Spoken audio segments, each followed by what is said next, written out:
खुलुमबाय लोगोफोर, गोजोन फुंबिलि बयनिसिमबो। नोंथांमोनखौ गोदान भिडिअ'आव आरो फिन खेबसेबाव बयखौबो बरायनाय बावहरग्रोनाय जाबाय।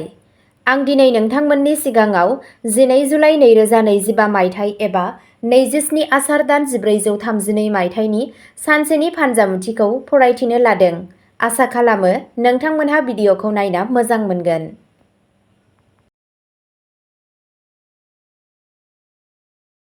मेष राशि।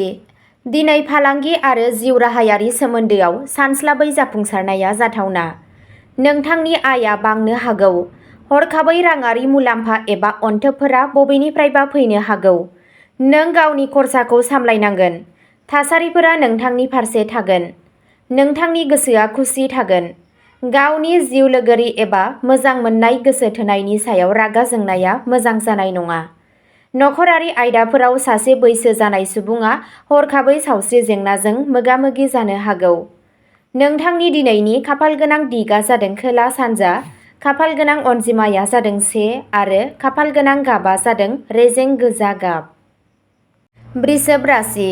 दिनैनि साना नोंथांनि थाखाय मोजां जागोन। नखराव मोनसे फोरबोआरि हाबाफारिनि थाखाय मोनसे बिथांखि बानायनाय जागोन। फरायसाफोरा गावसोरनि समखौ फरायनायाव हगारगोन, जाय बिसोरखौ जाफुंसार खालामगोन। नोंथाङा फुंआव खामानि मावजेननो हागौ, जाय नोंथांखौ फिट थानायाव मदद होगोन। फालांगिजों सोमोन्दो थानाय सनानि खाबुफोर मोनगोन।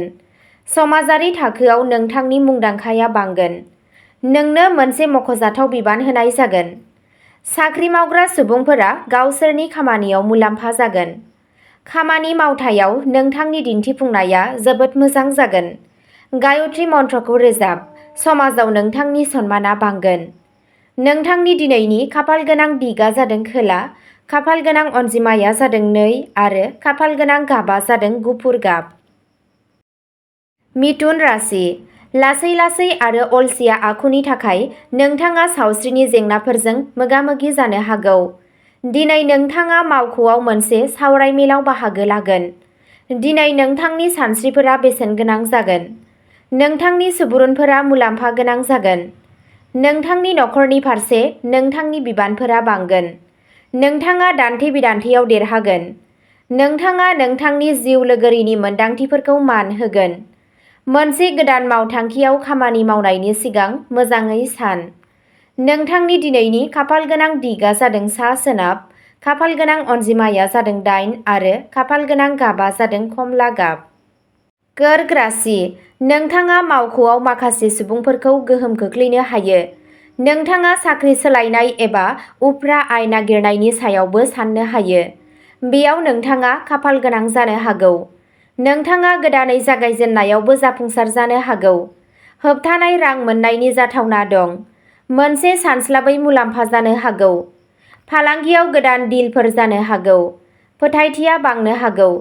नखरारि खुसि आरो गोजोननाय मोनगोन। जाब्रबथाय एबा जोखोम जानो हागौ। बेनिखायनो नोंथाङा सांग्रां जानांगोन। नोंथांनि दिनैनि खाफालगोनां दिगआ जादों सा-सानजा, खाफालगोनां अनजिमाया जादों 9 आरो खाफालगोनां गाबआ जादों गुफुर गाब। सिंह राशि। नोंथाङा गुबुन-गुबुन थाखोफोराव जेंनाजों मोगा-मोगि जानो हागौ। नोंथाङा गोनो-गोथो थासारियाव थागोन आरो बे थासारिया नोंथांखौ नोंथांनि खामानिखौ थि समाव फोजोबनायनिफ्राय होबथागोन।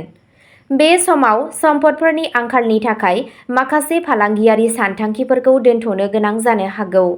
सावस्रिया नोंथांखौ एसे जिंगासिहोनो हागौ। उननि खावसेयाव थासारिफोरा साबसिन जागोन आरो जेंनाफोरनि सुस्रांनाय मोनगोन। नोंथाङा नोंथांनि बिदा-फंबाय, बिब'-बिनानाव आरो लोगोफोरनि मदद आरो मददजों दावगागोन। नोंथांनि रांखान्थियारि थासारिया साबसिन जागोन। नोंथांनि समाजारि सावगारिया बांगोन।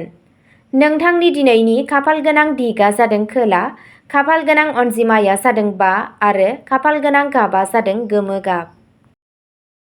कन्या राशि। दिनैनि साना नोंथांनि थाखाय जोबोद मोजां जागोन। नोंथाङा जायखिजाया गोनांथार नखरारि हाबाखौ फोजोबनायाव जाफुंसारगोन।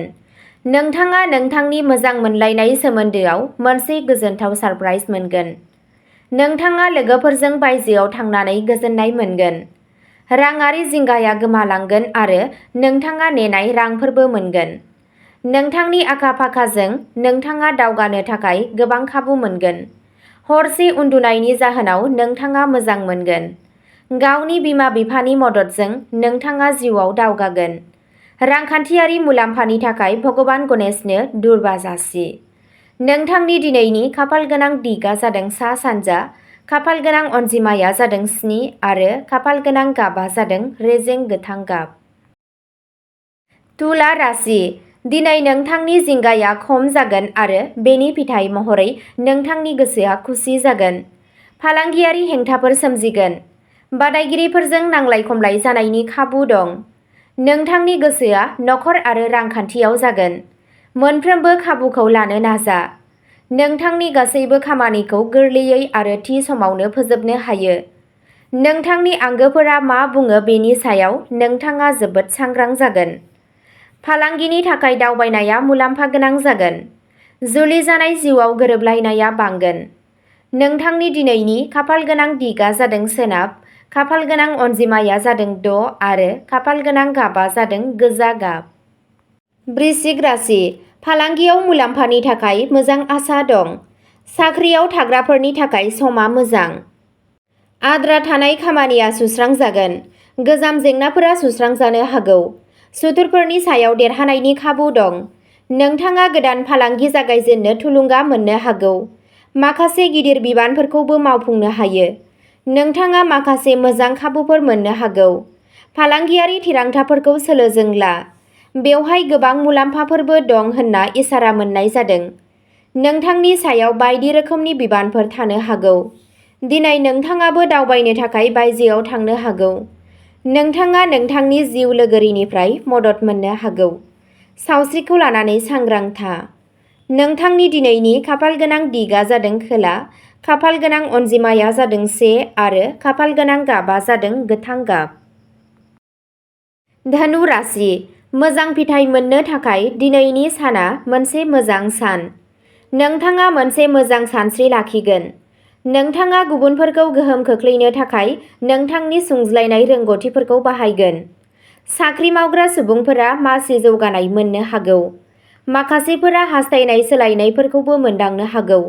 जुदि नोंथाङा गावनि फालांगिखौ सालायगासिनो दं, अब्ला फेहेरनाय बिथांखिफोरखौ मावफुंनो थाखाय बेयो मोनसे मोजां सम। राङारि मुलाम्फा जागोन आरो नोंथाङा बेसादारि सम्पथिफोरावबो खर्सा खालामगोन। दावबायनाया मुलाम्फा गोनां जागोन। नोंथाङा सम-सम नोंथांनि लोगोफोरनिफ्राय मदद मोनगोन। नखरारि जिउआ सरासनस्रा थागोन। नोंथांनि दिनैनि खाफालगोनां दिगआ जादों खोला-सोनाब, खाफालगोनां अनजिमाया जादों 6 आरो खाफालगोनां गाबआ जादों गुफुर गाब। मकर राशि। दिनै नोंथाङा गावनि बाहागिफोरनिफ्राय राङारि हेफाजाब मोननो हागौ। नोंथांनि जिउ राहायाव नोंथाङा नोंथांनि बोसोनगिरिफोरनिफ्राय मदद मोननो हागौ। गावनि सावस्रिखौ मोजाङै लाखिनो थाखाय नों फुंनि थाबायनांगोन। बेयो नोंथांखौ थाजिम मोननायाव मदद होगोन। गाज्रि साननायफोरखौ हमथानानै नोंथाङा एसे दुखु मोननो हागौ। नोंथाङा नोंथांनि नखरनि सोद्रोमाफोरजों दावबायनायनि बिथांखि लानो हायो। राङारि लेनदेनफोराव नोंथाङा सांग्रां जानांगोन। बांद्राय खामानि मावनाया नोंनि सावस्रिखौ गोहोम खोख्लैनो हागौ। गोनांथि गोनां सुबुंफोरनो जि-जोम दान हो आरो नोंथांनि गासैबो जेंनाफोरा खम जागोन। नोंथांनि दिनैनि खाफालगोनां दिगआ जादों सा, खाफालगोनां अनजिमाया जादों 9 आरो खाफालगोनां गाबआ जादों फान्थावनि गाब। कुम्भ राशि। दिनै नोंथाङा मोनसे दुबिधायाव गोग्लैगोन। खामानिनि बाहागोआ गोबांसिन जागोन। गोदान खामानि जागायनायनिफ्राय गोजानाव था। नोंथांनि थिरांथा गैयै आखुआ नोंथांखौ जेंनायाव खोख्लैनो हागौ। नोंथांनि जिद्दि आखुखौ नागार, नङाब्ला सोरजोंबा नांलाय-खमलाय जानो हागौ। दिनै नोंथाङा गावखौ सावस्रिगोनां लाखिनो थाखाय साबसिन खाबु मोनगोन। गावनि सावस्रिनि थाखाय जाय नांगौ बेखौ खालाम आरो खामानि गैयै सावरायनायनिफ्राय गोजानाव था। फालांगियारि दावबायनाया गोलाव जानो हागौ। नोंथांनि नाजानाया थारैनो मोजां फिथाय होगोन। नोंथांनि दिनैनि खाफालगोनां दिगआ जादों सानजा, खाफालगोनां अनजिमाया जादों 5 आरो खाफालगोनां गाबआ जादों गोथां गाब। मीन राशि। हरखाब मुलाम्फा जानो हागौ। नोंनि पार्टनारआ नोंखौ मदद खालामगोन, जाय रांखान्थियारि मुलाम्फा जानो हागौ। गोजाम दाहारखौ सुख'नो हागौ। नोंथाङा नाङै खरसाफोरखौ सामलायनो हागोन। आयनि गोदान फुंखा मोननायनि खाबु दं। नोंथाङा मावख'आव गोदान हाबा एबा बिबानफोर मोननो हागौ। जायखिजाया आयदानि सायाव मोजाङै रायज्लाय। गावनि सावस्रिखौ लानानै सांग्रां जा।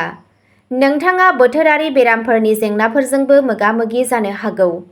नोंथांनि दिनैनि खाफालगोनां दिगआ जादों खोला-सानजा, खाफालगोनां अनजिमाया जादों 6 आरो खाफालगोनां गाबआ जादों गलापि गाब।